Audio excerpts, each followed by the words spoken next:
At kaugnay naman po sa Operation Bayanihan Relief Operation ng GMA Kapuso Foundation, makakausap po natin si Ms. Marivic Calixto, ang kanilang Operations Manager. Magandang tanghali po, ma'am. Si PR kang help po ito.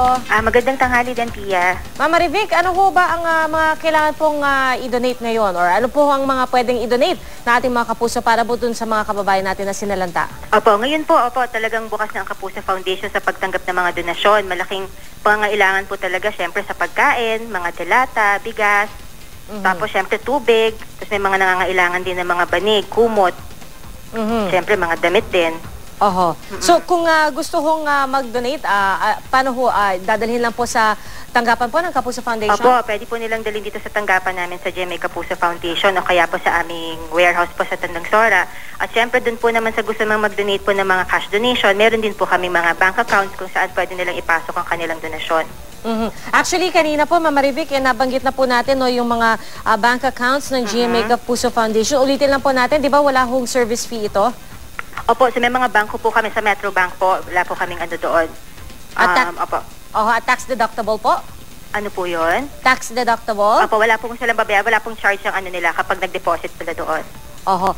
Ma'am Marivic, sa ngayon po ba, saan ho nakatuon ang ating relief operations? Opo, i-share ko na rin po na simula kahapon po nakapag-serve na po tayo sa lugar ng San Mateo Rizal, sa Marikina at sa Kawit, Cavite. At kaninang umaga po, may team na rin po kami nakapag-serve ng mga 1,000 pamilya rin po sa Binyan, Laguna. At ngayon po, meron din kaming sa-serve ng soup kitchen sa Mandaluyong. At nakahanda na rin po ang mga team namin na pumunta sa Pampanga, Bulacan. May mga babalik din po sa areas ng Cavite. At syempre po, marami kami mga natatanggap na lugar na nangangailangan ng tulong. Kaya halos lahat po kami sa Kapuso Foundation nakahanda na rin talagang lumabas para po makapagbigay ng tulong sa mga lugar na ito.